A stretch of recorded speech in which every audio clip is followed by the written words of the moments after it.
Minha mulher e as irmãs dela acharam que seria divertido me deixar sozinho em outro país. Vamos ver se ele consegue voltar sozinho, disseram entre risadas enquanto entravam na van alugada. Partiram, e eu fiquei ali parado em frente àquela pousada nas montanhas da Colômbia, sem passaporte, sem dinheiro, sem nada. O vento frio da tarde cortava meu rosto enquanto via as luzes traseiras do veículo sumirem pela estrada sinuosa. Minha mulher Juliana ia no banco da frente gargalhando junto com suas duas irmãs. Consegui ver quando ela ergueu o celular para filmar minha expressão de choque. Nunca voltei. 8 anos depois, ela me reencontrou. Aquela manhã havia começado como qualquer outra da nossa suposta viagem de reconciliação. Estávamos casados há 6 anos e Juliana tinha insistido que precisávamos nos reconectar depois de meses de distância emocional. Será só nós dois, ela me garantiu. Mas quando chegamos ao aeroporto, suas irmãs Patrícia e Mariana apareceram com bagagens. Surpresa, eu as convidei, disse Juliana como se fosse a coisa mais natural do mundo. Eu sorri forçadamente,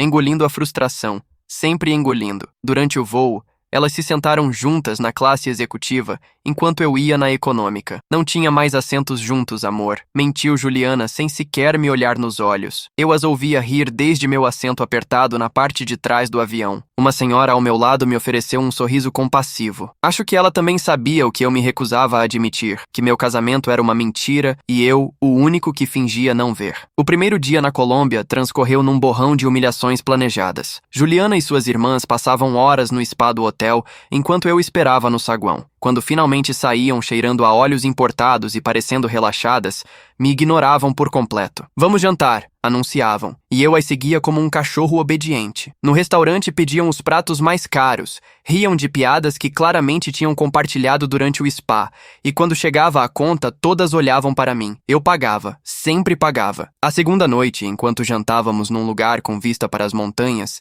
escutei Patrícia dizer em voz baixa: "Não entendo por que você o trouxe, Juliana. É como trazer seu tio chato de férias." As outras riram discretamente. Juliana não me defendeu, apenas levantou sua taça de vinho e disse: "Alguém tem que bancar tudo isso, não é?" A traição de suas palavras me atingiu como um soco frio, mas engoli em seco e fingi não ter ouvido. Pedi outra garrafa de vinho, sempre complacente, sempre invisível. O terceiro dia decidiram fazer uma excursão a umas termas naturais numa vila a 3 horas de distância. Alugamos uma van grande. Durante o trajeto, elas iam cantando músicas, tirando selfies, enquanto eu dirigia em silêncio. Ninguém me perguntou se estava cansado ou se queria parar. Quando chegamos, passamos 4 horas percorrendo as piscinas naturais sob um céu nublado e frio. Eu carregava todas as bolsas, as garrafas de água, as câmeras. Era como se fosse o carregador pessoal delas. Depois de visitar as termas, paramos naquela pousada de estrada para almoçar. Um lugar simples, mas acolhedor, com um pequeno restaurante e algumas suítes. Comemos arepas e bebemos cervejas geladas. Pela primeira vez em dias, senti que podia respirar. O lugar estava calmo, distante da agitação turística de Bogotá. Pensei que talvez Juliana e eu pudéssemos conversar, nos reconectar como ela tinha prometido. Que tolo fui. Enquanto terminávamos de comer,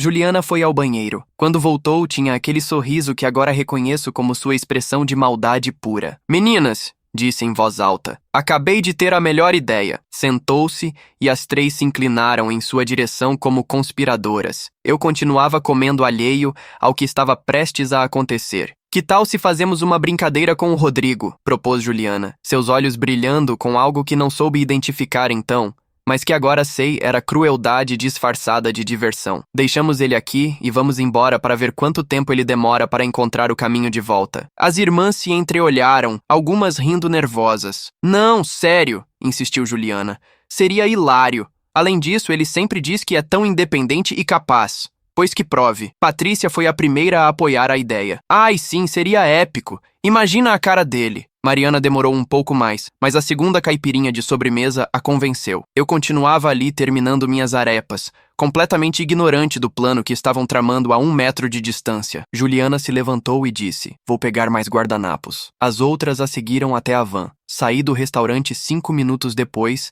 limpando as mãos com um guardanapo. O estacionamento estava vazio, exceto por alguns carros. Nossa van alugada não estava. Pensei que talvez a tivessem movido para a sombra. Caminhei ao redor do prédio. Nada. Foi então que escutei o motor se afastando pela estrada. Corri até a entrada do estacionamento justamente a tempo de ver a van desaparecer numa nuvem de poeira. Consegui distinguir 3 silhuetas femininas dentro e o braço de Juliana saindo pela janela agitando minha mochila no ar como um troféu. Minha mochila, a que continha meu passaporte, minha carteira, meu celular, tudo. A ouvi gritar: "Vamos ver se você consegue voltar", seguido de gargalhadas que foram se desvanecendo com a distância. Fiquei ali parado, processando o que acabava de acontecer. O vento frio da tarde caía implacável. Um garçom do restaurante saiu e me perguntou se estava tudo bem. Não soube o que responder. Estava tudo bem? Minha esposa acabava de me abandonar no meio do nada em outro país, sem documentos nem dinheiro, e tinha feito isso rindo. Procurei em meus bolsos com desespero. Encontrei exatamente 250 mil pesos colombianos, o troco da conta do almoço que tinha insistido em pagar. Nem sequer tinha meu celular para ligar para alguém. Sentei na calçada em frente à pousada,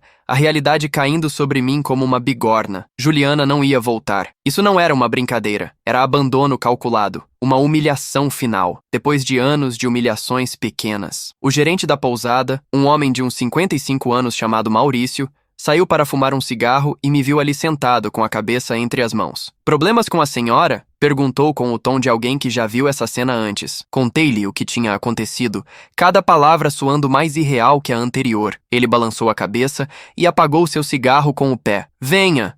disse. "Vamos ligar para a polícia." No pequeno escritório da pousada, Maurício me emprestou seu telefone. Liguei primeiro para a polícia local. Um oficial entediado tomou minha declaração, mas foi claro, sem provas de que tinham me roubado minhas pertences, e sendo eu estrangeiro sem documentação naquele momento, não podiam fazer muito. "Provavelmente sua esposa volta", disse com um bocejo. "Casais brigam em férias o tempo todo." Tentei ligar para o consulado do meu país, mas era sábado e só tinha um serviço de emergências. Meu caso, aparentemente, não qualificava como emergência. Liguei para o hotel em Bogotá onde estávamos hospedados. A recepcionista me informou que Juliana e suas irmãs tinham feito check-out naquela manhã. "Deixaram um recado para o senhor", disse a mulher. "Diz: ficamos entediadas. Fomos para Cartagena." Boa sorte. Cartagena. Tinham ido para Cartagena com meu cartão de crédito, seguramente. Pedi a Maurício que me emprestasse seu computador e revisei meu e-mail. Lá estava uma notificação de compra de 3 passagens aéreas de Bogotá para Cartagena, carregadas no meu cartão. Compradas 3 horas antes, enquanto eu ainda acreditava que estávamos almoçando como família. Tudo tinha sido planejado. Algo se quebrou dentro de mim naquele momento. Não foi uma fratura violenta, senão um desprendimento silencioso, como quando uma folha se separa de seu galho sem fazer barulho. Todas as vezes que tinha justificado o comportamento de Juliana, todas as desculpas que tinha inventado para mim mesmo, todas as vezes que tinha me convencido de que as coisas melhorariam, se evaporaram. Vi meu casamento com uma claridade brutal. 6 anos de ser o caixa eletrônico emocional e financeiro de alguém que nunca me tinha amado. "O que vai fazer?" perguntou Maurício, observando-me com uma mistura de pena e curiosidade. Essa era a pergunta, não era? O que ia fazer? Poderia ligar para minha família, pedir que me enviassem dinheiro para um voo de volta. Poderia ir ao consulado na segunda-feira e solicitar documentos temporários. Poderia voltar para casa, confrontar Juliana, iniciar um divórcio longo e doloroso. Poderia regressar à minha vida de sempre, essa vida onde era invisível e descartável, ou poderia não voltar. O pensamento apareceu em minha mente com a claridade de uma revelação. Não voltar. Simplesmente desaparecer. Deixar que Juliana acreditasse que me tinha destruído completamente com seu abandono. Deixá-la ganhar essa batalha para poder ganhar uma guerra que ela nem sequer sabia que tinha começado. As consequências de suas ações apenas começavam a se formar em minha mente. "Maurício", disse finalmente, minha voz mais firme do que tinha estado em anos. "Você precisa de ajuda na pousada?" Maurício me olhou como se eu tivesse falado em outro idioma. "Desculpe", disse, inclinando-se para frente em sua cadeira. Repeti a pergunta mais devagar desta vez. "Você precisa de ajuda na pousada? Posso trabalhar no que for, em troca de um lugar para dormir e comida enquanto resolvo minha situação." Ele se recostou em sua cadeira, acendeu outro cigarro e me estudou com olhos semicerrados. "Você está falando sério?" Não foi uma pergunta, senão uma constatação. Expliquei-lhe que precisava de tempo para pensar,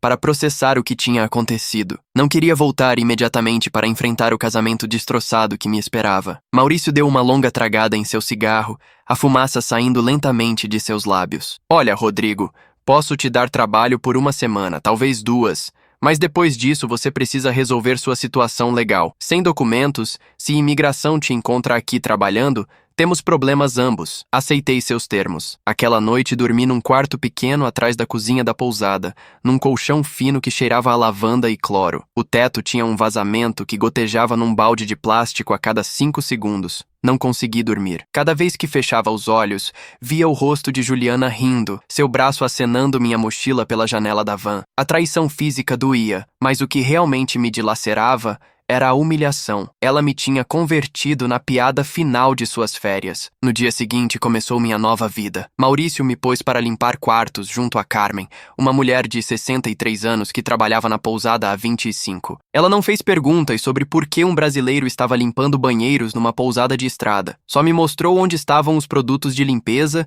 e me ensinou a ordem correta para limpar um quarto. Primeiro o banheiro, depois tirar o lixo, trocar os lençóis, aspirar, limpar superfícies e finalmente revisar que tudo estivesse em ordem. O trabalho era exaustivo. Cada quarto levava entre 25 e 35 minutos se você se apressasse. No primeiro dia limpei 10 quartos e terminei com as mãos rachadas e as costas doloridas. Carmen me observava com uma mistura de diversão e respeito. Para ser branquinho de escritório, você não reclama muito, me disse enquanto compartilhávamos um almoço de feijão e arepas na cozinha. Sorri para ela. Não sabia como explicar que a dor física era um alívio comparado com a dor emocional que tinha carregado durante anos. Enquanto isso, minha ausência no mundo real começava a ser notada. Maurício me emprestou seu telefone na segunda noite para revisar meu e-mail. Tinha 61 mensagens sem ler. A maioria era do meu trabalho perguntando por que não tinha regressado de minhas férias. 3 eram do meu pai perguntando como ia a viagem de reconciliação. Nenhuma era de Juliana. Decidi escrever um só e-mail ao meu chefe imediato, um homem compreensivo chamado Alberto. Expliquei-lhe que tinha tido uma emergência pessoal e precisava tirar uma licença sem vencimento. Não dei detalhes. Ele respondeu em menos de 2 horas. Tire o tempo que precisar. Seu posto estará aqui quando voltar. Me avise se precisar de algo. Guardei esse e-mail como se fosse um salva-vidas. Não contatei mais ninguém. Não escrevi ao meu pai nem aos meus irmãos. Definitivamente não escrevi a Juliana. Deixei que meu silêncio falasse por mim. Deixei que todos se perguntassem onde estava, o que tinha acontecido. Em minha mente, Rodrigo, o esposo submisso, Rodrigo, o caixa eletrônico, Rodrigo, o invisível, tinha morrido naquele estacionamento empoeirado. O que restava era alguém novo, alguém que ainda não terminava de se formar. A rotina da pousada se tornou minha âncora. Acordava às 6 da manhã, tomava café com Carmen, e o resto da equipe na cozinha compartilhada. Começava a limpar quartos às 7. Ao meio-dia, parávamos para comer, geralmente o que sobrava do café da manhã dos hóspedes. Pelas tardes, se não havia muitos quartos, ajudava na manutenção geral, pintar paredes, consertar torneiras que gotejavam, trocar lâmpadas queimadas. Às 18 horas, terminava minha jornada, jantava algo rápido e me trancava em meu quarto, com os livros que encontrava na pequena biblioteca da pousada. Maurício resultou ser mais generoso do que tinha prometido. Me pagava em dinheiro por baixo da mesa 400 mil pesos por semana. Não era muito,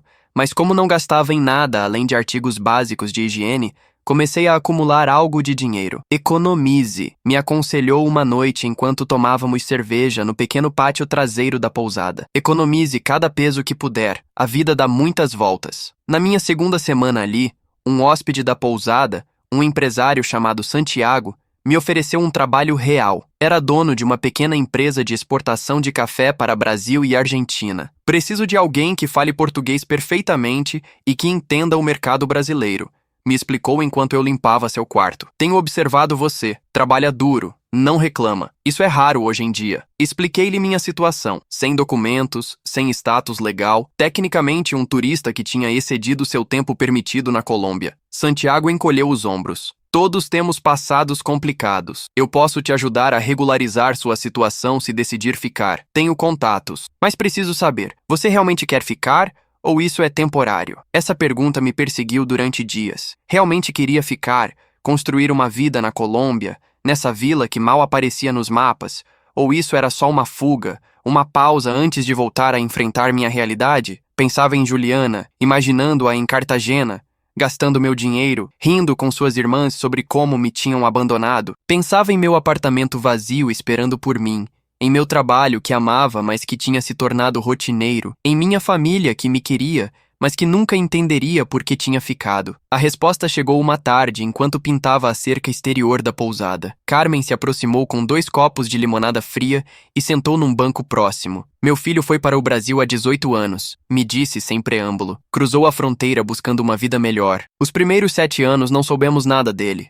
Pensávamos que tinha morrido. Tomou um gole de sua limonada. Depois começou a mandar dinheiro, a ligar de vez em quando. Agora tem família lá, filhos que não conheço. Já não é o mesmo que partiu. Você sente falta dele? Perguntei. Ela assentiu. Todos os dias. Mas entendo por que ficou. Às vezes você precisa se perder para se encontrar. Às vezes o lugar que você deixa para trás é exatamente de onde precisava escapar. Me olhou diretamente nos olhos. Você está fugindo de algo, Rodrigo. Todos sabemos. Só você pode decidir se do que está fugindo merece que você regresse. Aquela noite escrevi a Santiago aceitando sua oferta. Ele cumpriu sua palavra. 4 semanas depois tinha papéis temporários de trabalho. Uma permissão que me permitia estar legalmente na Colômbia enquanto processavam minha solicitação de residência permanente. Me mudei para um apartamento pequeno a 3 quadras da pousada, um lugar com uma cama, uma cozinha básica e um banheiro que funcionava metade do tempo. Era o primeiro lugar que era verdadeiramente meu em anos. Meu trabalho com Santiago era fascinante. Coordenava pedidos entre produtores locais de café e distribuidoras no Brasil e Argentina. Traduzia catálogos, negociava preços,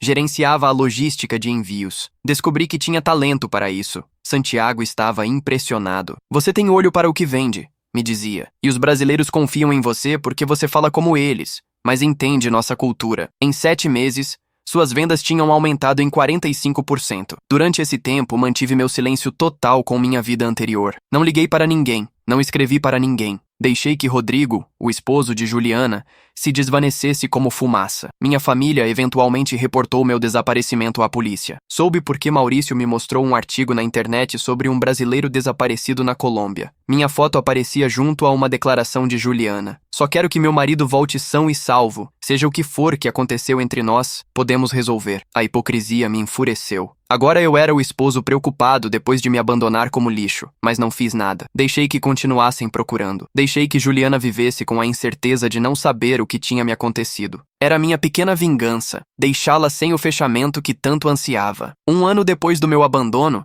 Santiago me fez sócio minoritário de sua empresa. Tínhamos expandido o negócio significativamente e ele queria se assegurar de que eu não iria para outro lugar. Você é o melhor investimento que fiz, me disse enquanto assinávamos os papéis. Pela primeira vez em minha vida adulta, era dono de algo que tinha construído com meu próprio esforço. As consequências de ter desaparecido começavam a mostrar frutos inesperados. 2 anos depois me tinha integrado completamente à comunidade. Tinha amigos reais, pessoas que me valorizavam por quem eu era e não pelo que podia prover a eles. Tinha aprendido espanhol com fluência. Tinha adotado um cachorro de rua que agora dormia aos pés da minha cama. Tinha começado um relacionamento com Sofia, uma enfermeira do posto de saúde local, uma mulher que me fazia rir e que nunca me pedia nada além do meu tempo e atenção. 4 anos depois do meu desaparecimento, Santiago se aposentou e me vendeu sua parte da empresa a um preço incrivelmente generoso. De repente era dono completo de um negócio próspero. Contratei mais gente,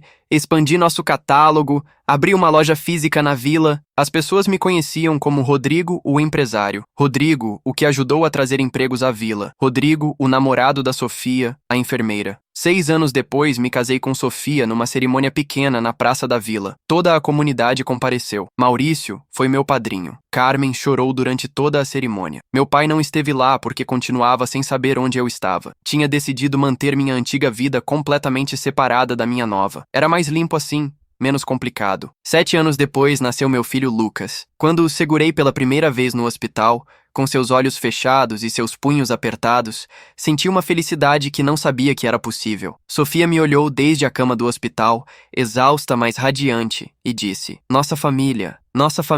Palavras que Juliana nunca tinha usado comigo. Este casamento, esta vida, era real de formas que minha vida anterior nunca tinha sido. 8 anos depois do meu desaparecimento, abri uma segunda loja numa cidade maior a 60 quilômetros de distância. O negócio ia tão bem que estava considerando me expandir para uma terceira localização. Tinha funcionários que dependiam de mim. uma família que me amava, uma comunidade que me respeitava. Era bem-sucedido de formas que nunca tinha imaginado quando limpava banheiros naquela pousada. Mas o passado, descobri, nunca permanece enterrado para sempre. Foi numa quinta-feira comum quando meu passado colidiu com meu presente. Tinha ido à cidade grande para me reunir com um potencial cliente, uma rede de cafeterias interessada em nossos cafés especiais. A reunião tinha ido excepcionalmente bem e decidi celebrar levando para Sofia e Lucas flores e aquele bolo de chocolate que tanto gostavam de uma confeitaria específica do centro. Caminhava pela rua principal, carregando uma caixa de brigadeiros e um buquê de rosas quando a vi. Juliana estava parada em frente a uma cafeteria boutique, olhando seu celular com aquela expressão de concentração que conhecia tão bem. Tinham passado 8 anos, mas a teria reconhecido em qualquer lugar. Levava o cabelo mais comprido, algumas linhas finas ao redor dos olhos que não estavam antes.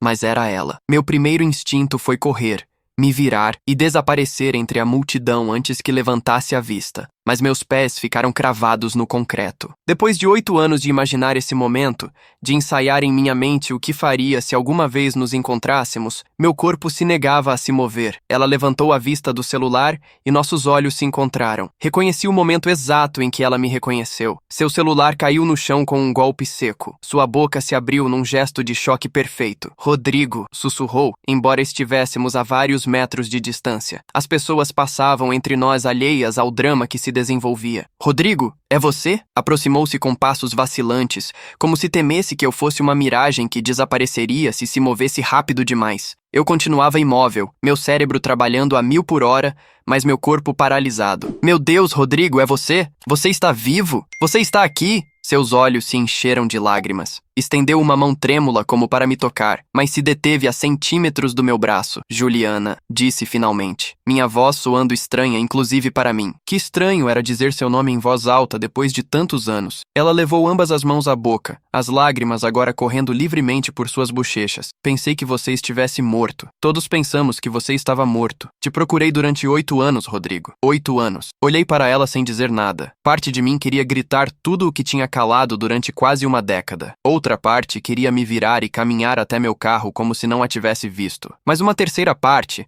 a parte que tinha amadurecido durante esses anos, sentia simples curiosidade. Esta mulher já não tinha poder sobre mim. Já não podia me ferir. Essa compreensão me liberou para falar. Não estou morto, como você pode ver. Respondi com um tom neutro que pareceu desconcertá-la. Ela piscou várias vezes, como se esperasse mais. Isso é tudo que você vai dizer depois de 8 anos? Depois que você desapareceu sem rastro e nos deixou a todos pensando que algo terrível tinha acontecido com você? A ironia de suas palavras era tão perfeita que quase ri. Algo terrível me aconteceu, Juliana. Você me abandonou em outro país sem dinheiro nem documentos. Você e suas irmãs pensaram que seria engraçado me deixar lá. Você se lembra? Ou essa parte da história você esqueceu convenientemente? Seu rosto empalideceu. Rodrigo, isso foi horrível, eu sei, mas íamos voltar. Era só uma brincadeira estúpida. Quando voltamos 3 horas depois, você já não estava. Perguntamos na pousada e ninguém sabia nada. Pensei que tinha acontecido algo terrível com você. Liguei para a polícia, para o consulado. Contratei investigadores particulares. 3 horas. A interrompi, minha voz subindo de volume pela primeira vez. Você ia voltar em 3 horas, Juliana. Vocês compraram passagens para Cartagena naquela mesma manhã. Fizeram check-out do hotel antes de me abandonar. Tudo estava planejado. Não me tome por idiota. Ela abriu e fechou a boca várias vezes. Está bem, sim. Fomos para Cartagena, mas era porque pensei que você encontraria a maneira de voltar e que finalmente se daria conta de que eu precisava de espaço, que nosso casamento estava morto. Queria que você lutasse por mim, Rodrigo. Que se irritasse, que fizesse algo, não que desaparecesse completamente da face da terra. Suas palavras confirmavam tudo o que tinha chegado a entender sobre nosso casamento durante esses anos. Para Juliana, eu tinha sido um projeto, alguém para moldar, alguém de quem extrair reações. Meu desaparecimento não tinha sido parte do roteiro, e isso a tinha enfurecido mais que qualquer outra coisa. Não era meu bem-estar que lhe me importava, era sua perda de controle. Onde você tem estado? Perguntou limpando as lágrimas com as costas da mão. O que você tem feito? Sua família te chorou. Seu pai ficou doente de preocupação. Fizemos um funeral simbólico para você há 4 anos, quando os investigadores disseram que provavelmente você estava morto. Você tem ideia da dor que causou? Aquela última frase me atingiu. Um funeral. Tinham feito um funeral sem meu corpo. Meu pai tinha chorado minha morte. Senti uma pontada de culpa. A primeira emoção genuína desde que tinha visto Juliana. Meu pai está bem? Perguntei em voz baixa. Juliana assentiu. Está vivo, se é isso que você pergunta, mas nunca se recuperou completamente de te perder. Seus irmãos tampouco. Todos pensamos que algo terrível tinha acontecido com você na Colômbia, que tinham te sequestrado ou assassinado, ou que tinha tido um acidente. Fiquei em silêncio processando isso. Durante 8 anos tinha estado tão focado em construir minha nova vida que tinha evitado pensar demais na dor que meu desaparecimento causaria. Tinha me convencido de que era melhor um corte limpo, que eventualmente todos seguiriam adiante. Não tinha considerado realmente o impacto de deixar que me acreditassem morto. Você precisa ligar para seu pai, disse Juliana, sua voz tomando aquele tom autoritário que lembrava também. Agora mesmo. Ele merece saber que você está vivo. Me dá seu telefone, eu ligo para ele. Estendeu sua mão esperando que eu entregasse meu celular. O gesto tão familiar, tão típico dela, me tirou do meu momento de culpa e me lembrou exatamente por que tinha desaparecido. Não, disse simplesmente. Ela piscou. Como assim não? Não vou te dar meu telefone. Você não vai ligar para ninguém. Se eu decidir contatar minha família, farei à minha maneira e no meu tempo. Minha firmeza pareceu surpreendê-la. O Rodrigo que ela tinha conhecido jamais lhe teria dito não tão diretamente. Você não pode estar falando sério, disse, sua voz subindo de tom. Seu pai merece saber que você está vivo. Você não pode ser tão cruel. O que aconteceu com você, Rodrigo? O que a Colômbia fez com você? Você não é o homem que conheci. Sorri sem humor. Você tem razão. Não sou o homem que você conheceu. Esse homem morreu no dia que você o abandonou num estacionamento. Eu sou alguém completamente diferente agora. Juliana me olhou com uma mistura de confusão e frustração. Você vive aqui, disse, olhando ao nosso redor como se visse a cidade pela primeira vez. Na Colômbia? Você ficou na Colômbia todo esse tempo? Não era uma pergunta, mas assenti de qualquer modo. Construí uma vida aqui, uma boa vida, melhor do que a que tinha com você. Essas últimas palavras a atingiram visivelmente. Melhor? Como pode ser melhor? O que você tem aqui que não tinha comigo? A pergunta era tão absurda que quase ri. Respeito, amor real, propósito, pessoas que me valorizam por quem eu sou e não pelo que posso dar a elas. Você precisa que eu continue? Tem alguém mais? Perguntou de repente, seus olhos procurando minha mão esquerda, onde eu levava na aliança que Sofia me tinha colocado há 2 anos. Viu-a e seu rosto se decompôs. Você está casado? Você se casou de novo? Ainda estamos casados, Rodrigo. Legalmente ainda estamos casados. E você se casou de novo. Você me abandonou, lembrei. Me deixou em outro país sem meios para regressar. Depois de 8 anos sem saber nada de mim, depois de fazer um funeral, sim, segui adiante com minha vida. Você esperava que eu ficasse esperando no caso de algum dia você decidir que me queria de volta? Juliana cobriu o rosto com as mãos e começou a soluçar. As pessoas que passavam nos olhavam com curiosidade, mas continuavam caminhando. Não posso acreditar nisso, dizia entre soluços. Não posso acreditar que você fez isso, que me fez passar por todo esse inferno só para se vingar de uma brincadeira estúpida. Você sabe o que os últimos 8 anos foram para mim? Francamente, disse com uma voz mais fria do que pretendia. Não me importa. O que você me fez não foi uma brincadeira, Juliana. Foi crueldade pura. Foi a culminação de anos de me tratar como se eu fosse invisível a menos que você precisasse de algo de mim. Você me libertou naquele dia, embora não fosse sua intenção. Me deu a oportunidade de me converter em alguém que realmente quero ser. Ela baixou as mãos e me olhou com olhos vermelhos e inchados. E o que acontece comigo? O que eu devo fazer agora? Simplesmente aceitar que meu marido está vivo, mas tem uma nova família e não quer nada comigo? Sua voz tinha aquele tom manipulador que conhecia também. O que usava quando queria me fazer sentir culpado. Exatamente isso, respondi. Aceitar e seguir adiante. É o que eu fiz. É sua vez agora. Dei-lhe as costas e comecei a me afastar. As flores e os brigadeiros ainda em minhas mãos. Espera! Gritou Juliana. Você não pode simplesmente ir embora. Precisamos falar sobre isso. Precisamos resolver isso. Precisamos do divórcio oficial. Precisamos fechar isso apropriadamente. Me detive, mas não me virei. Contrate um advogado que me contate através do meu negócio. Se chama Cafés del Valle. É fácil de encontrar na internet. Vou cooperar com o divórcio. Mas isso, você e eu falando cara a cara, isso não vai voltar a acontecer. Não há mais nada a dizer. Rodrigo, por favor. Sua voz se quebrou. Pelo menos me diga uma coisa. Você foi feliz nesses 8 anos? Foi realmente feliz? Me virei para olhá-la uma última vez. Estava parada no meio da calçada com o rímel borrado, segurando seu celular como se fosse um salva-vidas. Parecia pequena, quebrada, nada como a mulher segura e cruel que me tinha abandonado há quase uma década. Sim, disse com honestidade absoluta. Fui mais feliz do que jamais fui com você. Encontrei amor real, Juliana. O tipo de amor que você e eu nunca tivemos. Espero que algum dia você encontre o mesmo. E com isso me afastei. Desta vez ela não gritou, não me seguiu. Quando olhei para trás desde meu carro, continuava parada no mesmo lugar, olhando em minha direção. Enquanto dirigia de volta para casa, minhas mãos tremiam no volante. 8 anos de me preparar para esse momento e ainda me sentia abalado. Mas também sentia algo mais. Fechamento. Ver Juliana, falar com ela, sentir absolutamente nada, exceto um leve eco do que alguma vez tinha sentido, confirmava que tinha tomado a decisão correta. Minha vida estava aqui agora, com Sofia, com Lucas, com a comunidade que tinha construído. Quando cheguei em casa, Sofia imediatamente notou que algo estava errado. O que aconteceu? Perguntou pegando as flores e os brigadeiros de minhas mãos. Lucas correu para me abraçar, envolvendo seus bracinhos de 5 anos ao redor das minhas pernas. Olhei para ambos e soube que tinha que contar a verdade. Chega de segredos. Chega de passados enterrados. Preciso contar uma coisa para vocês, disse sentando no sofá. Sofia sentou ao meu lado, Lucas no meu colo. E pela primeira vez em 8 anos falei sobre Juliana, sobre minha vida anterior, sobre o homem que tinha sido e como tinha chegado a ser o homem que era agora. Sofia escutou tudo em silêncio, sua mão apertando a minha. Quando terminei, esperei sua reação com o coração acelerado. Então ela não sabe sobre nós, disse Sofia finalmente. Sua voz cuidadosamente neutra. Não era uma pergunta, senão uma afirmação. Balancei a cabeça negativamente. Não dei detalhes. Só viu minha aliança e assumiu. Disse que tinha seguido adiante com minha vida. Nada mais. Lucas me olhava com seus olhos grandes e escuros, sem compreender completamente, mas sentindo a tensão no ar. Pai, quem é Juliana? Sofia acariciou seu cabelo. Alguém do passado do seu pai, meu amor. Alguém que já não é importante. Mas a forma em que disse, com aquele tom ligeiramente cortante, me fez saber que teríamos uma conversa mais profunda depois que Lucas fosse dormir. E tivemos naquela noite. Depois de acomodar nosso filho,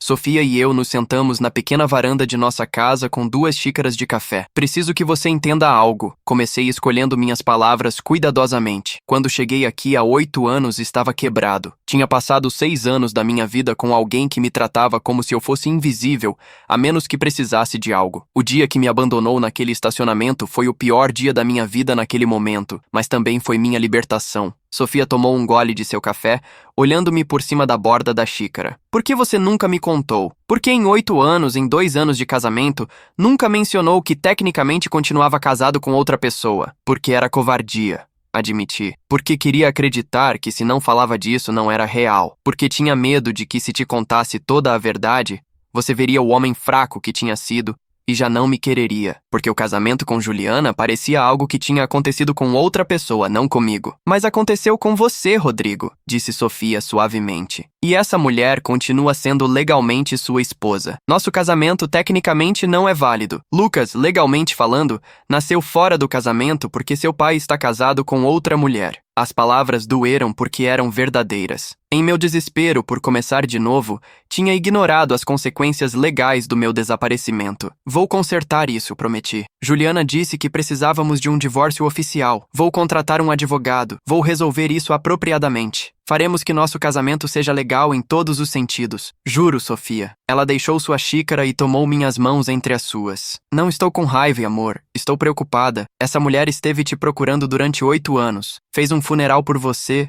Contratou investigadores. Isso não soa como alguém que te abandonou e seguiu adiante com sua vida. Essa observação me inquietou mais do que queria admitir. Sofia tinha razão. Se Juliana realmente só me tinha abandonado como brincadeira cruel e depois tinha ido para Cartagena sem pensar 2 vezes, por que todo o esforço de me procurar? Por que o funeral? Por que ainda parecia tão afetada de me ver depois de quase uma década? Os dias seguintes estiveram cheios de uma ansiedade que não tinha sentido em anos. Cada vez que tocava meu celular, esperava que fosse o advogado de Juliana. Cada vez que alguém entrava em minha loja, me tensionava pensando que poderia ser ela. Sofia notou meu nervosismo e tentou me tranquilizar, mas ambos sabíamos que algo tinha mudado. Meu passado já não estava enterrado. Tinha regressado e exigia ser confrontado. Uma semana depois do encontro, Juliana apareceu em minha loja. Foi Sofia quem me avisou. Estava eu no depósito, revisando o estoque, quando minha esposa entrou com uma expressão que não pude decifrar. Tem uma mulher aqui perguntando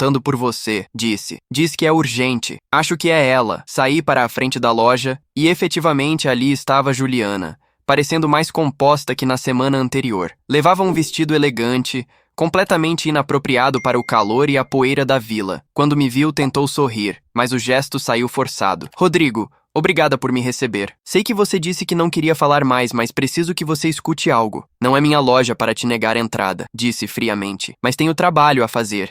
Então, se tem algo a dizer, faça rápido. Me doeu meu próprio tom, mas precisava manter a distância. Juliana olhou ao redor da loja, observando os cafés cuidadosamente expostos, os preços em pesos e reais, os cartazes promocionais em espanhol e português. Você construiu algo impressionante aqui, disse suavemente. Isso não é o que esperava. Encolhi os ombros. O que você esperava? Me encontrar vivendo na miséria, lamentando ter me afastado de você? Ela balançou a cabeça. Não. Olha, vim para me desculpar apropriadamente. O que fiz há 8 anos foi imperdoável. Eu era uma pessoa horrível, então. Cruel, egoísta, narcisista. Sei disso agora. Bom para você, disse sem emoção. Algo mais? Juliana respirou profundamente. Fui à terapia durante anos depois que você desapareceu. No início era pelo trauma de pensar que você tinha morrido, mas minha terapeuta me ajudou a ver que eu era o problema no nosso casamento, que tinha te tratado terrivelmente, que o abandono foi só a culminação de anos de abuso emocional. Suas palavras me surpreenderam. Esta não era a Juliana que eu lembrava. Aquela Juliana nunca teria admitido estar errada sobre nada, muito menos ter cometido abuso emocional. Fico feliz que você teve essa revelação, disse finalmente. Mas isso não muda nada. O passado é passado. Você disse que precisava de um divórcio. Estou de acordo. Contrate um advogado e terminemos com isso. Você nem vai me perguntar por que eu fiz isso? Soltou de repente, sua compostura se quebrando. Por que te tratei tão mal? Por que cheguei ao ponto de te abandonar em outro país? Fiquei quieto sem responder. Ela continuou sem esperar minha permissão. Por que tinha medo? Medo de quão bom você era, de quanto você me amava, de que se te deixasse me amar completamente me daria conta de quão pouco eu merecia. Isso é uma desculpa, disse com voz cortante. Muita gente tem inseguranças e não por isso trata seus parceiros como lixo. Não vou te dar absolvição, Juliana. Não vou dizer que está tudo bem o que você fez porque teve uma infância difícil ou baixa autoestima, ou o que quer que sua terapeuta tenha te dito. O que você fez estava errado. As consequências de suas ações me libertaram, mas isso não faz com que as ações fossem menos cruéis. Ela limpou uma lágrima que tinha começado a rolar por sua bochecha. Eu sei, você tem razão. Não busco absolvição. Só precisava que você soubesse que sinto muito genuinamente. Vivi esses 8 anos com a culpa de que minha última interação com você foi te abandonar rindo. Pensava que você tinha morrido acreditando que eu não te amava, que nunca te amei, e isso me destruiu. Você me amava? Perguntei. A pergunta saindo antes de poder detê-la. Juliana me olhou diretamente nos olhos. A minha maneira quebrada e disfuncional, sim, te amava, mas não sabia como te amar bem. Não sabia como ser a esposa que você merecia. Então te sabotava, te afastava, te fazia pequeno para não ter que enfrentar minhas próprias insuficiências. Um movimento em minha visão periférica me fez virar. Sofia estava na entrada do depósito, claramente escutando nossa conversa. Nossos olhos se encontraram brevemente e ela me deu um pequeno aceno como dando permissão para ter essa conversa. Juliana seguiu meu olhar e viu Sofia pela primeira vez. As duas mulheres se estudaram mutuamente em silêncio. Sofia era mais baixa que Juliana, com pele morena bronzeada pelo sol, cabelo preto amarrado num rabo de cavalo prático, vestida com jeans e uma blusa simples. Era linda de uma maneira completamente diferente de Juliana, linda em sua autenticidade e carência de pretensões. Juliana deve ter visto algo em sua expressão, porque seu rosto se decompôs. Você é a esposa dele, disse Juliana. Não como pergunta, senão como conclusão. Sofia deu um passo à frente. Sou Sofia, respondeu com voz firme, mas não hostil. E sim, Rodrigo é meu marido. Temos um filho juntos. Esta é nossa vida agora. Juliana assentiu lentamente, processando essa informação. Você tem sorte, disse finalmente. Sua voz apenas um sussurro. Cuide bem dele. É um bom homem. Melhor do que eu merecia. Eu sei, respondeu Sofia simplesmente. Não havia triunfo em sua voz. Não havia crueldade.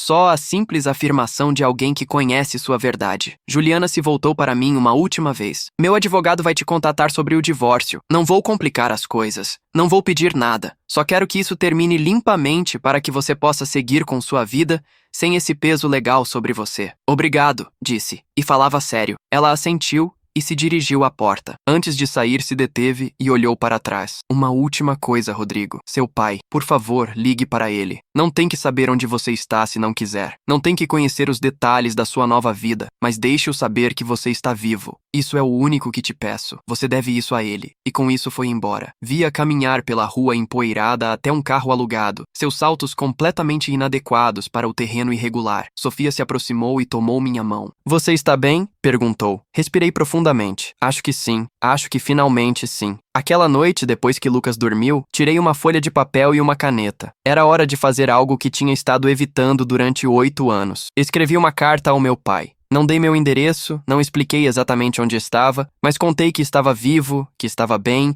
que tinha construído uma boa vida. Pedi perdão pela dor que meu desaparecimento tinha causado. Disse que algum dia, quando estivesse pronto, me colocaria em contato mais diretamente. Coloquei a carta num envelope e no dia seguinte a enviei desde uma agência de correios em outra cidade para que o carimbo não revelasse minha localização exata. Era um pequeno passo, mas era um passo. O passado e o presente estavam começando a se integrar, não numa reconciliação completa, senão num reconhecimento de que ambos existiam. Ambos eram parte de quem eu era. 2 semanas depois, recebi os papéis do divórcio. Juliana tinha cumprido sua palavra. Não pedia nada, só queria dissolver o casamento. Assinei os documentos com a ajuda do meu próprio advogado. O processo levaria alguns meses para se completar oficialmente, mas o final estava à vista. Logo seria livre, legal e completamente para ser quem eu era agora. Mas a vida, como tinha aprendido, sempre tem uma forma de se complicar, justo quando você acha que as coisas estão se resolvendo. Uma tarde, enquanto fechava a loja,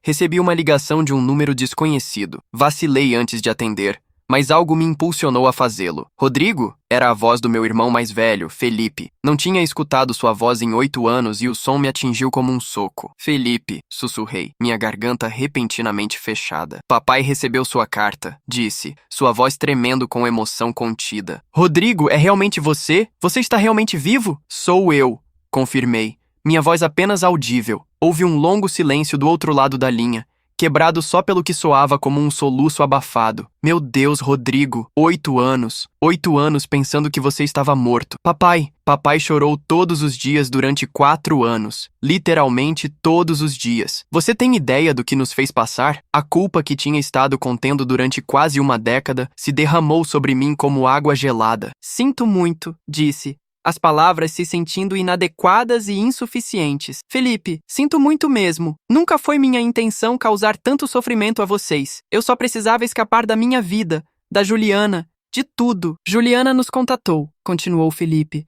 Sua voz agora mais controlada, mas ainda tensa. Nos disse que tinha te visto, que você estava vivo e vivendo na Colômbia. Papai desmaiou quando contamos a ele. Literalmente desmaiou. Mamãe teve que chamar uma ambulância. Pensamos que ele estava tendo um infarto. E sabe qual foi a primeira coisa que ele disse quando recuperou a consciência? Meu filho está vivo. Meu Rodrigo está vivo. Fechei os olhos com força, as lágrimas finalmente escapando. Como ele está agora? Fisicamente está bem. Emocionalmente é uma bagunça. Ele quer te ver, Rodrigo. Precisa te ver. Todos queremos te ver. Precisamos entender por que você fez isso. Por que nos deixou acreditar que você estava morto durante tanto tempo? É complicado, comecei, mas Felipe me interrompeu. Então descomplique. Temos tempo. Temos todo o tempo do mundo agora que sabemos que você está vivo. Mas papai não pode esperar muito mais, Rodrigo. Ele tem 69 anos. Passou os últimos 8 anos envelhecendo o dobro de rápido pela dor de te perder. Dê a ele essa oportunidade de te ver antes que seja tarde demais. Aquela noite falei com Sofia sobre a ligação. Estávamos sentados em nossa cama, Lucas dormindo em seu quarto no final do corredor. Acho que você precisa ir, disse Sofia depois de escutar tudo. Você precisa fechar esse capítulo apropriadamente, não só por eles, senão por você e por nós. Nós? Perguntei. Ela assentiu. Lucas merece conhecer seu avô, seus tios, essa parte da família dele. E eu preciso conhecer de onde você vem realmente, não só a versão editada que você me contou. Se vamos construir um futuro juntos, precisamos que seu passado esteja completamente resolvido,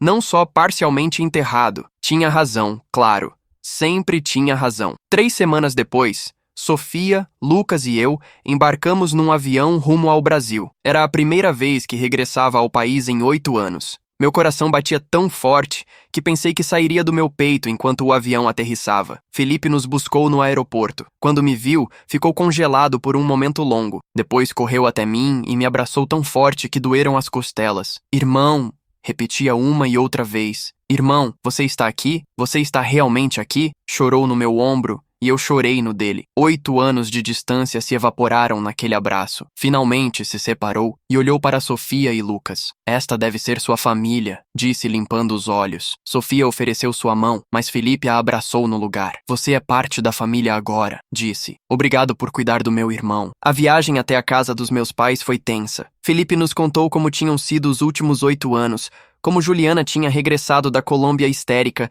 insistindo que algo terrível tinha me acontecido, como tinham apresentado uma denúncia de pessoa desaparecida, como os investigadores tinham encontrado exatamente nada, como se eu tivesse evaporado da face da terra. Juliana nunca deixou de procurar, disse Felipe me olhando pelo retrovisor. Gastou toda a sua herança em investigadores particulares. Viajou à Colômbia 7 vezes tentando te encontrar durante anos, até que finalmente aceitamos que provavelmente você estava morto. Mesmo então, ela continuava procurando. Essa informação me perturbou profundamente. A imagem que tinha de Juliana como uma mulher cruel que me tinha abandonado sem pensar 2 vezes não encaixava com alguém que tinha gasto anos e uma fortuna me procurando. As consequências das minhas ações eram mais complexas do que tinha imaginado. Quando chegamos à casa dos meus pais, meu pai estava esperando no alpendre, me viu sair do carro e levou ambas as mãos à boca. Rodrigo, sussurrou, meu menino, meu menino. Corri até ele e o abracei. Tinha envelhecido tanto em 8 anos. Seu cabelo agora completamente branco, rugas profundas ao redor de seus olhos.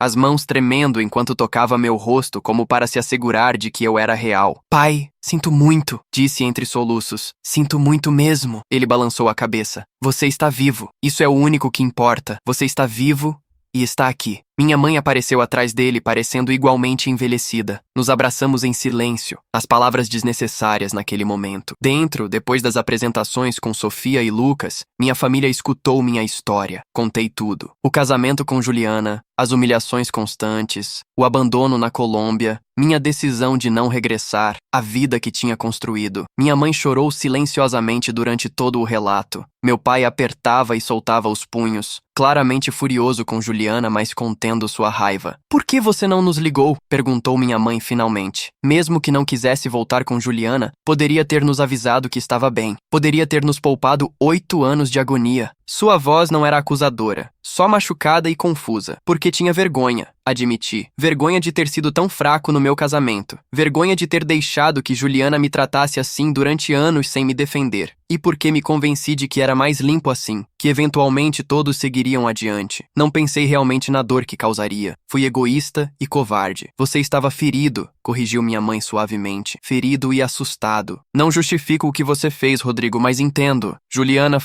Ela foi terrível com você. Todos vimos, mas pensamos que não era nosso lugar intervir. Talvez essa tenha sido nossa falha também. Passamos 4 dias com minha família. Foram dias intensos, cheios de conversas difíceis, lágrimas, risadas ocasionais quando compartilhávamos memórias felizes de antes. Lucas se apaixonou imediatamente por seu avô, que o cobria de atenção e carinho. Sofia se integrou à família com facilidade, ganhando o respeito dos meus pais com sua honestidade direta e seu obviamente profundo amor por mim. No 4º dia, Juliana apareceu. Minha mãe a tinha ligado sem me dizer, pensando que precisávamos de uma última conversa cara a cara. Quando abri a porta e a vi ali, senti uma mistura de emoções. Surpresa, incômodo, mas principalmente curiosidade. A Juliana, que tinha conhecido 8 anos antes, jamais teria vindo enfrentar essa situação. Olá, Rodrigo, disse suavemente. Sua mãe pensou que deveríamos conversar. Se você quer que eu vá embora, vou. Olhei para Sofia, que assentiu. Está bem, disse. Podemos conversar. Saímos para o Jardim dos Fundos,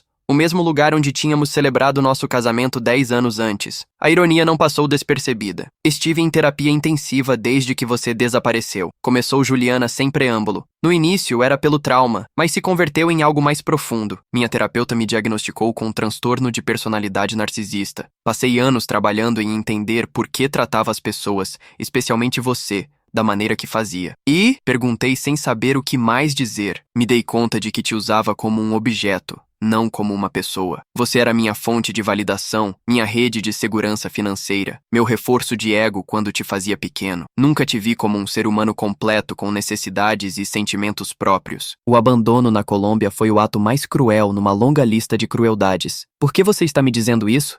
Perguntei. Juliana encolheu os ombros. Porque você merece escutar. Porque passei 8 anos vivendo com a culpa de que meu último ato em relação a você foi de crueldade absoluta. Porque quero que você saiba que mudei, embora isso não mude nada entre nós. Não busco seu perdão nem uma segunda chance. Só quero que você saiba que reconheço o dano que causei. Eu te perdoo, disse, surpreendendo a mim mesmo. Juliana levantou a vista bruscamente. Não porque você merece, continuei, senão porque carregar ressentimento só me faria mal. Você foi cruel comigo durante anos e culminou em algo imperdoável, mas também me libertou naquele dia sem querer. Me deu a oportunidade de me converter em alguém melhor. Por isso, estranhamente, sou grato a você. Ela sorriu tristemente. Você sempre foi bom demais, Rodrigo. Disposto demais a ver o melhor nas pessoas. Espero que Sofia aprecie isso em você porque eu nunca apreciei. Olhou para a casa onde Sofia estava visível através da janela brincando com Lucas. Ela é melhor para você do que eu jamais fui. Cuide bem dessa família que você construiu. Você a mereceu. Nos despedimos civilizadamente, sem drama. Juliana foi embora e eu regressei para dentro com Sofia e Lucas. Aquela noite,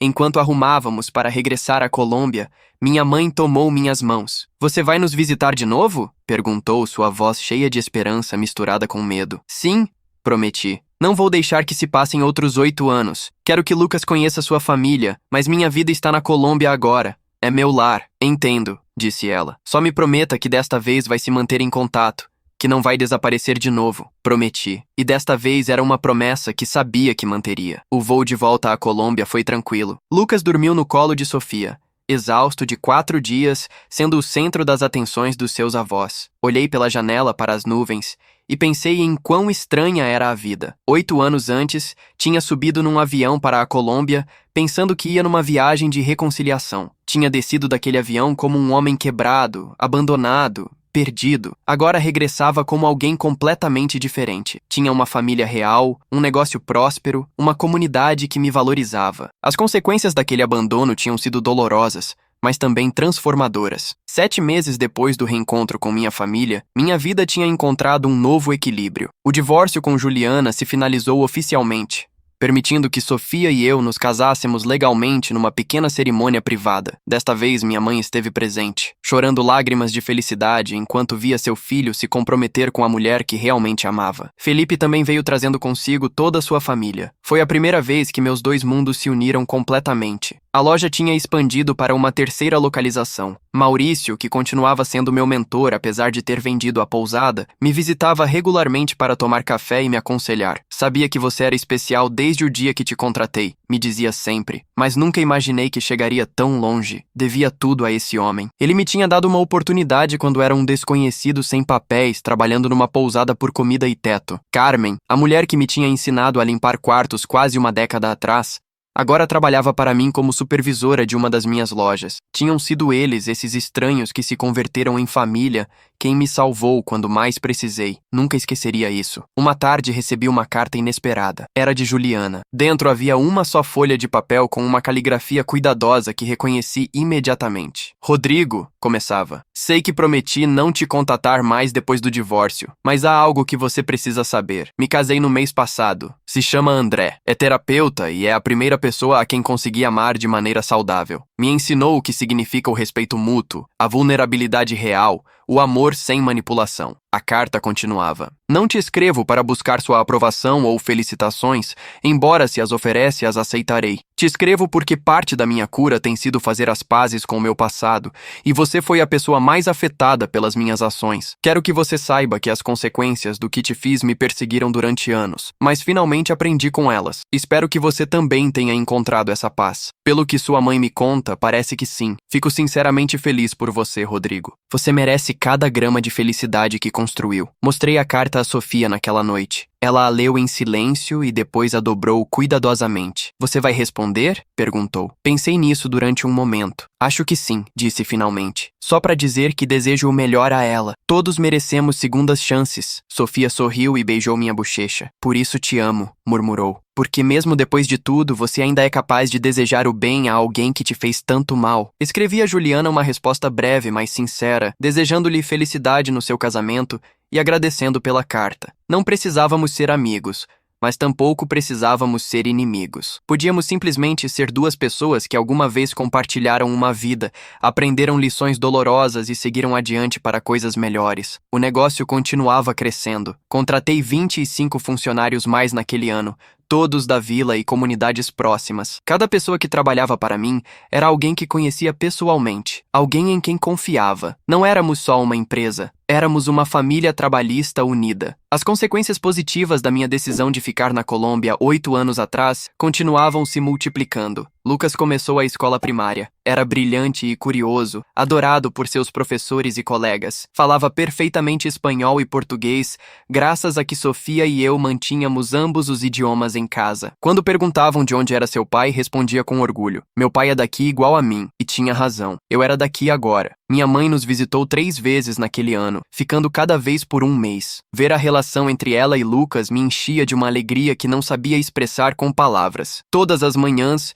Lucas corria ao quarto de hóspedes gritando "Vovó!" e minha mãe o recebia de braços abertos. Recuperei 8 anos com meu filho, me disse uma tarde enquanto observávamos Lucas brincar no jardim. Mas ganhei uma nora maravilhosa e um neto precioso. A vida tem formas estranhas de equilibrar as coisas. Felipe também nos visitava regularmente, trazendo seus próprios filhos para conhecerem seu primo. Os primos brincavam juntos como se não tivessem estado separados por fronteiras e circunstâncias. Era lindo vê-los, esta nova geração sem o peso do nosso passado complicado. Um dia, enquanto organizava papéis velhos para uma mudança a um escritório maior, encontrei algo que tinha guardado todos esses anos. Os 250 mil pesos colombianos que levava no bolso no dia que Juliana me abandonou. Tinha-os conservado como lembrança de onde tinha começado. Olhei para elas durante um longo tempo, essas notas amassadas que representavam tudo o que tinha naquele dia terrível há quase uma década. Mostrei a Sofia naquela noite. Você se lembra delas? Perguntei. Ela assentiu. Tinha contado a história dessas notas muitas vezes. Deveríamos emoldurá-las,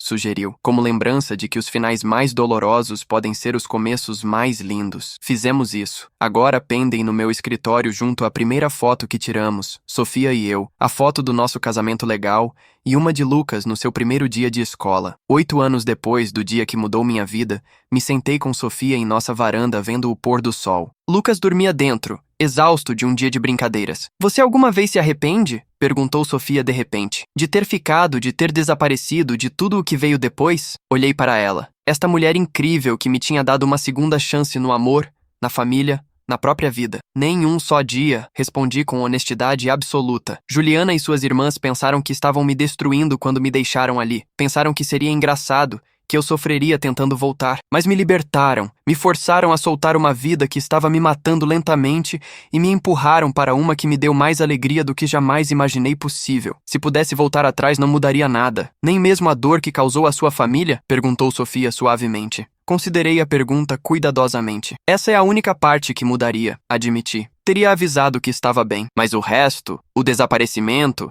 a reinvenção, encontrar você, construir esta vida, tudo isso faria exatamente igual. Aquela noite, depois que Sofia dormiu, saí novamente para a varanda. As estrelas brilhavam intensamente sobre a vila. O mesmo céu que tinha visto aquela primeira noite há 8 anos, quando dormia num quarto de pousada com um vazamento, sem saber o que me esperava no futuro. Se tivesse dito àquele Rodrigo quebrado e abandonado que quase uma década depois seria um empresário bem-sucedido, esposo amado e pai orgulhoso, nunca teria acreditado. A vida é estranha em sua forma de funcionar. Às vezes, o pior dia da sua vida é realmente o primeiro da sua nova vida. Às vezes, as pessoas que tentam te destruir terminam te libertando. Às vezes, se perder é a única maneira de realmente se encontrar. Juliana me abandonou pensando que estava me castigando, mas me deu o presente mais grande que alguém já me deu, a oportunidade de começar de novo. As consequências de suas ações a perseguiram durante anos, como ela mesma admitiu. Mas as consequências da minha decisão de ficar, de não voltar, de construir algo novo desde o zero, essas consequências me deram tudo o que tenho agora. Minha família, meu negócio, meu propósito, minha paz. Tudo o que sou hoje surgiu das cinzas de quem era então. Não há vingança mais doce que viver bem. Não há justiça mais perfeita que encontrar felicidade verdadeira depois do abandono. Juliana e suas irmãs riram enquanto se afastavam naquela van há 8 anos. Eu tenho a última risada agora. Não de crueldade, senão de gratidão. Me libertaram sem saber e por isso de uma maneira retorcida.